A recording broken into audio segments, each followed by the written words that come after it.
The year was 1098. Christian soldiers lay dying in the dust outside the massive walls of Antioch. Their armour was broken. Their swords were dull.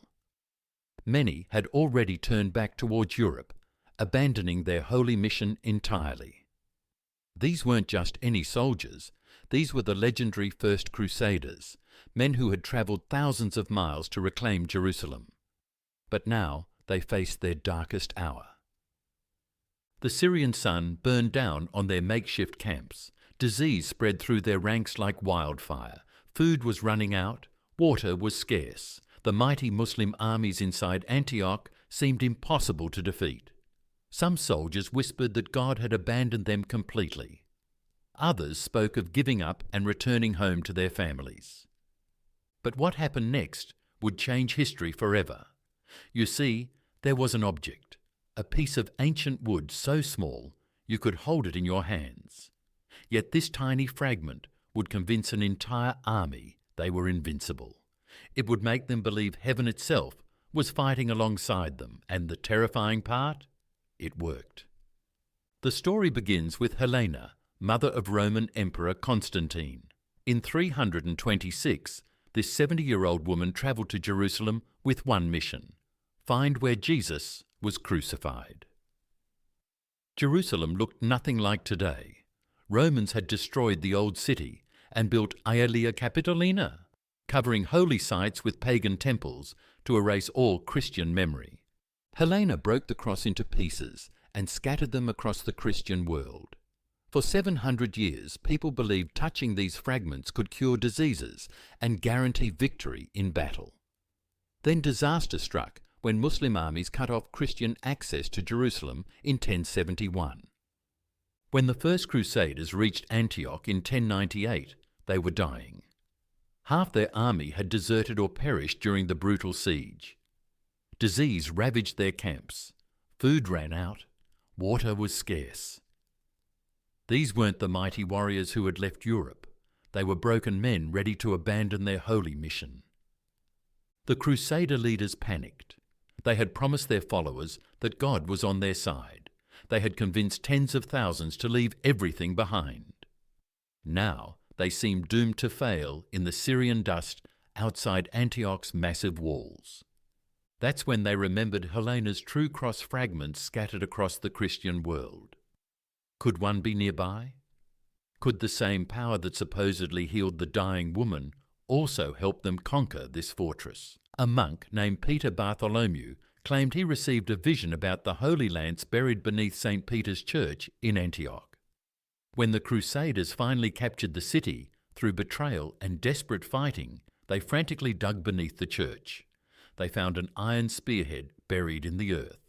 Historical records show that True Cross fragments had also reached the Middle East by 1098.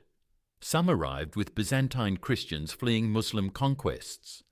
Others came with earlier pilgrims. The exact details remain unclear, but by the time Kabaga's massive Muslim army approached to retake Antioch, the Crusaders possessed what they believed were fragments of the True Cross, along with the Holy Lance. The psychological transformation was immediate and extraordinary. Men who had been discussing surrender suddenly spoke of glorious victory. Soldiers too weak from hunger to lift their swords found new strength. The entire army's perception of their mission changed completely. They weren't just fighting for land or wealth anymore. They were carrying the actual wood that had held their saviour. They were God's chosen warriors, armed with heaven's most powerful weapons. This wasn't just another battle. It was a divine test where failure was impossible. The Battle of Antioch in June 1098 became the ultimate proof of their newfound confidence. Kaboga commanded a larger, better supplied army fighting on home territory. Logic said the Muslims should easily crush these exhausted Crusaders, but logic doesn't account for the power of absolute belief. The Crusaders marched out carrying their holy relics like battle standards. They had fasted and prayed for days, convinced they were about to witness divine intervention. When they met Kabaga's forces, something remarkable happened. Kabaga's army collapsed completely. His forces broke and fled in total panic. The Crusaders achieved a devastating victory that seemed impossible given their weakened condition. They credited it entirely to divine intervention through their holy relics. Modern historians point to tactical advantages, desperate courage, and possible betrayals within Kabaga's ranks. But for the warriors who fought that day, only one explanation made sense. The True Cross and Holy Lance had made them invincible. News of this miraculous victory spread like wildfire through the crusading army and back to Europe. The story grew with each telling. These weren't just soldiers who had won a battle. They were supernatural warriors blessed by God Himself through His holy relics. This belief carried them through the year-long march from Antioch to Jerusalem. Each time they faced difficult sieges or dangerous battles, the leaders brought out the holy relics. Each subsequent victory seemed to confirm their divine power. The psychological impact went far beyond simple morale boosting. The True Cross fragments became symbols that united the fractured crusading army. French nobles, German knights, Italian merchants, and English pilgrims had different languages, customs, and competing ambitions. They often fought among themselves. But when the True Cross was displayed before battle, these divided groups knelt together as one army. French and German knights stood side by side. When victories came, credit went to the relic rather than individual commanders. The fragments of wood became more important than any human leader. This unity was crucial for military success. Medieval armies typically fell apart due to internal conflicts and competing ambitions. The fact that the First Crusade held together long enough to capture Jerusalem was remarkable.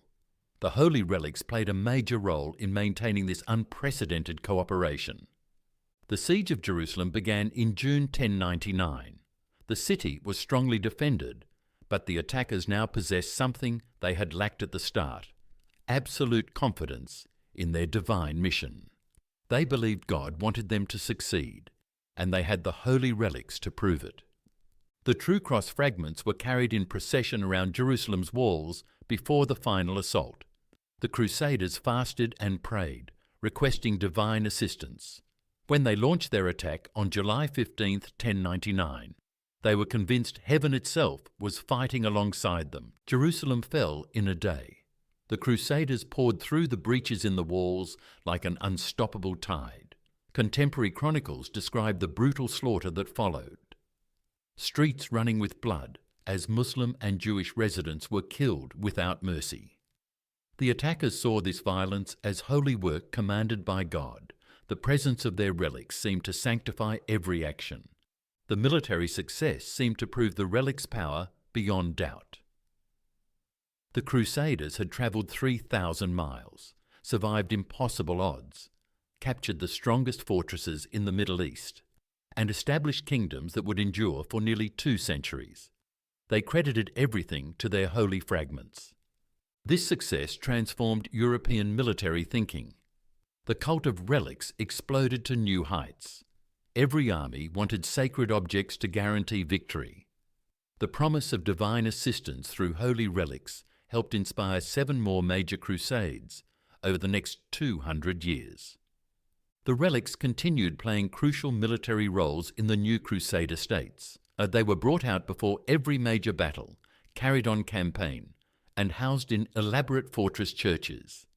They remained symbols of Christian military power and divine favour.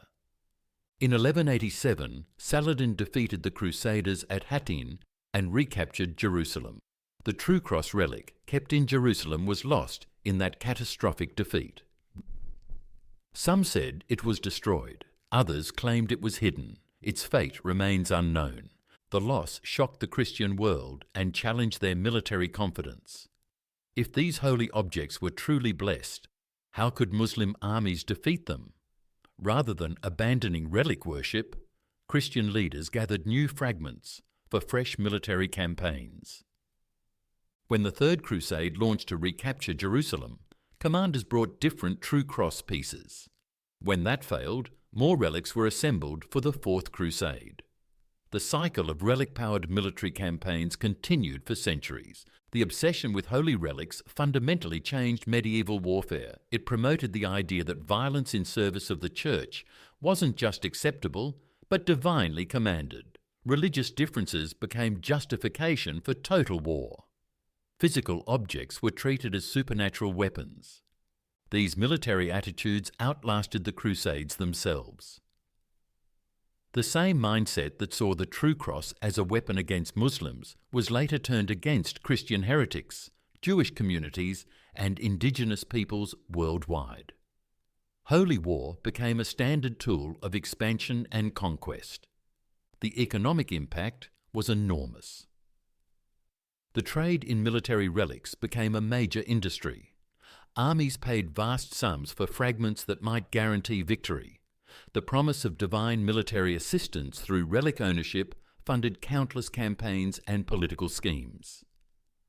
Even today, this pattern continues in various forms. Religious artifacts and symbolic objects still play roles in motivating violence and shaping military conflicts. The human tendency to attribute supernatural power to physical objects hasn't disappeared. The True Cross fragments that inspired the First Crusade are scattered across churches globally today. Their historical importance doesn't depend on authenticity. These pieces of wood helped change world history. They motivated some of the largest military expeditions ever attempted. They established patterns of religious warfare that continue shaping conflicts today. The story offers crucial lessons about how religious symbols can be weaponized for military purposes. The Crusaders weren't simply greedy knights seeking land, though those motivations existed. Many genuinely believed, unwent when it was doubted, they were doing God's work, and the holy relics reinforced that belief with devastating military consequences. Physical objects became symbols of divine military favour. Those symbols justified conflict against perceived enemies. Victory reinforced belief in the symbol's power. Defeat was explained as temporary divine punishment, requiring greater faith and more violence. This pattern repeats throughout history. When groups claim their possession of certain relics proves their divine right to wage war, we should remember the Crusaders carrying True Cross fragments into battle. When violence is justified by the need to protect or recover holy sites, we should recall the siege of Jerusalem in 1099. The fragments of ancient wood that helped inspire the First Crusade continue influencing military and political movements nearly 1,000 years later. Understanding this history is crucial for recognizing similar patterns in our modern conflicts and preventing religious symbols from once again becoming weapons of war.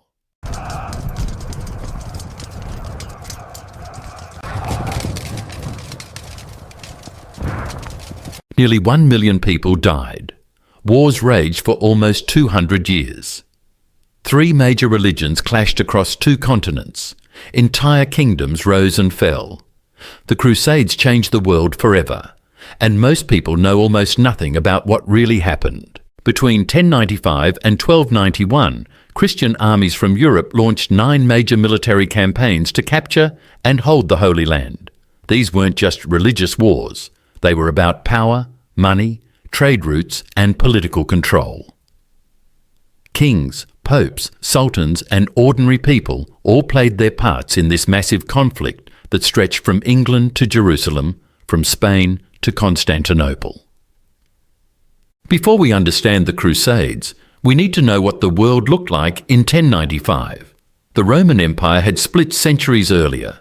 In the West, Europe was divided into small kingdoms constantly fighting each other. Knights spent their time attacking their neighbours instead of protecting pilgrims and peasants.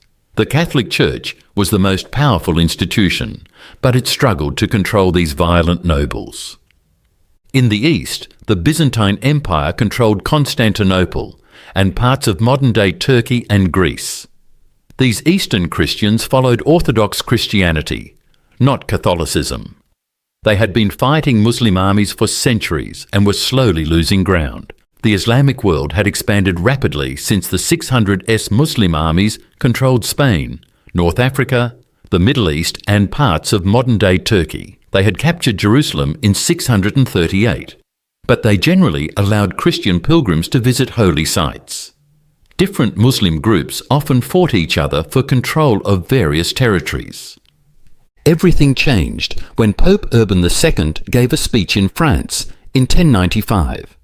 He claimed that Muslim armies were attacking Christian pilgrims and torturing Eastern Christians.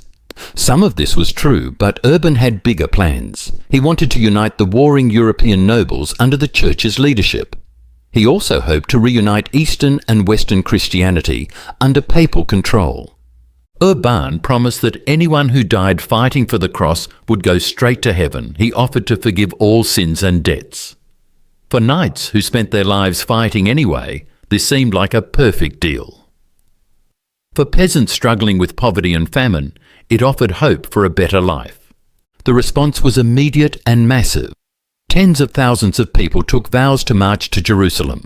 They sewed crosses onto their clothes, which is why we call them Crusaders. From the Latin word for cross. The First Crusade began with disaster. Before the official armies even started marching, a monk named Peter the Hermit led thousands of peasants and poor people toward Jerusalem. They had no military training, no proper weapons, and no real plan. Most died of disease and starvation before reaching the Holy Land.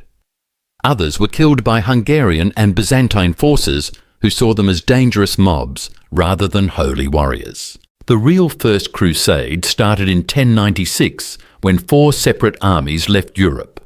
These forces included some of the most powerful nobles in France, Italy, and Germany. They travelled different routes through the Byzantine Empire, causing problems everywhere they went. The Crusaders faced their first major test at Nicaea in 1097. This heavily fortified city had been captured by Turkish forces just 20 years earlier. The Crusaders expected a long siege, but the Byzantine emperor secretly negotiated the city's surrender. The Crusaders were furious. They wanted to loot the city and massacre its inhabitants. Next came Antioch, one of the most important cities in the region. The siege lasted 8 months. Crusader armies camped outside the walls through a harsh winter, suffering from disease, hunger, and constant attacks. Many nobles abandoned the campaign and returned to Europe. Those who stayed grew increasingly desperate. Finally, a traitor inside Antioch opened the gates. The Crusaders poured into the city and killed thousands of civilians. They had barely finished celebrating when a massive Turkish army arrived to retake the city. Now the Crusaders were trapped inside Antioch, facing the same fate they had just inflicted on others. A peasant claimed he had found the Holy Lance, the spear that pierced Jesus during the crucifixion. Whether real or fake, this discovery inspired the starving Crusaders to attempt a desperate breakout. Against all odds, they defeated the Turkish army and secured Antioch. The march to Jerusalem took another year. By the time the Crusaders reached the Holy City in 1099, their numbers had shrunk from over 100,000 to fewer than 15,000. They were hardened veterans who had survived 3 years of constant warfare. Jerusalem's walls were strong, but the city's garrison was small. After a 6-week siege, the Crusaders broke through. What happened next shocked even medieval standards of warfare. The Crusaders killed almost every person in the city. Muslims, Jews, and Eastern Christians alike. Contemporary accounts describe blood flowing ankle-deep in the streets. The Crusaders had achieved their goal, but now they faced a new problem: how to hold on to their conquests. They established 4 Crusader states: the Kingdom of Jerusalem, the County of Edessa, the Principality of Antioch, and the County of Tripoli. These were European-style feudal kingdoms transplanted into the Middle East. For 50 years, these Crusader states survived by playing different Muslim groups against each other. They built massive castles and formed alliances with local Christian communities. Some Crusaders even learned Arabic and adopted Middle Eastern customs. This fragile balance collapsed when a Kurdish general named Saladin united Egypt and Syria under his rule. In 1187, Saladin's army destroyed the Crusader forces at the Battle of Hattin. Within months, he had recaptured Jerusalem and most other Crusader territories. News of Jerusalem's fall triggered the Third Crusade in 1189. This campaign attracted three of Europe's most powerful rulers, Frederick Barbarossa of Germany, Philip Augustus of France, and Richard the Lionheart of England. Medieval writers called it the King's Crusade. Frederick drowned while crossing a river in Turkey, and his army fell apart. Philip and Richard reached the Holy Land but spent most of their time fighting each other instead of fighting Muslims. Richard won several battles and recaptured some coastal cities, but he never retook Jerusalem. The Third Crusade ended with a treaty that allowed Christian pilgrims to visit Jerusalem while leaving the city under Muslim control. The Fourth Crusade became one of history's greatest betrayals. When the Crusaders arrived in Venice in 1202, they owed 85,000 silver marks for transport to Egypt. Only 12,000 men showed up instead of the expected 33,000, and they could only pay half their debt. The blind Venetian leader, Enrico Dandolo, saw an opportunity. He convinced the Crusaders to attack Zara, a Christian city that had stopped paying tribute to Venice. Many Crusaders objected, but they had no choice. After capturing Zara, Pope Innocent excommunicated the entire army. While wintering in Zara, the Crusaders received another offer. Alexios Angelos, son of a deposed Byzantine emperor, promised to pay their debt and provide 10,000 soldiers if they helped him reclaim Constantinople. The decision split the army, but most decided to sail east. Constantinople was the most magnificent Christian city in the world. Its massive walls had protected it for 8 centuries. When the Crusaders arrived in 1203, they quickly installed young Alexios IV as emperor. But he couldn't fulfill his promises. The treasury was empty, and the people rejected union with Rome. Another palace coup killed Alexios IV within months. The Crusaders faced a terrible choice: return home as failures or take the city by force. In April 1204, they chose violence. The sack lasted 3 days. Crusaders stripped the great church of Hagia Sophia of its treasures. They destroyed countless books and artworks from ancient times. They killed civilians and raped women, including nuns. The famous bronze horses from the Hippodrome were shipped to Venice, where they still stand today. The Crusaders established the Latin Empire of Constantinople, which lasted only 57 years. But the damage was permanent. The Byzantine Empire never recovered, making it vulnerable to future Muslim conquests. The split between Eastern and Western Christianity became irreparable. The Fifth Crusade targeted Egypt in 1218. After a brutal 2-year siege, the Crusaders captured Damietta. The Sultan offered to trade Jerusalem and most former Crusader territories for this single city. Military leaders wanted to accept, but Cardinal Pelagius refused, believing God wanted them to conquer all of Egypt. The Crusaders marched toward Cairo, but got trapped when Muslims opened floodgates. Facing complete destruction, they gave up Damietta for safe passage home. 5 years of fighting achieved nothing. The Sixth Crusade was the strangest of all. Emperor Frederick II arrived in 1228 while excommunicated for his delays. Instead of fighting, he negotiated with Sultan al-Kamil. In 1229, they signed a treaty giving Jerusalem to Christians for 10 years. Frederick crowned himself King of Jerusalem while still under papal ban. This diplomatic success angered everyone. The Pope opposed treaties with infidels. Muslim leaders condemned al-Kamil for surrendering without a fight. When the treaty expired in 1239, Muslim forces immediately recaptured Jerusalem. The Seventh Crusade was led by King Louis IX of France in 1248. He attacked Egypt and captured Damietta again. But disease devastated his forces. Egyptian armies surrounded the French near Mansoura. Louis himself was captured along with most of his army. France paid an enormous ransom and gave up Damietta again. The Eighth Crusade in 1270 was Louis's second attempt. Instead of the Holy Land, he attacked Tunis, hoping to convert its ruler to Christianity. Disease killed Louis and most of his army before they accomplished anything. By 1270, the Crusader states were doomed. They controlled only a few coastal cities. Muslim forces under Mamluk sultans had learned to build powerful siege engines and coordinate large armies. In 1289, they captured Tripoli. 2 years later, they surrounded Acre, the last major Crusader stronghold. On May 18, 1291, Muslim armies broke through Acre's defences.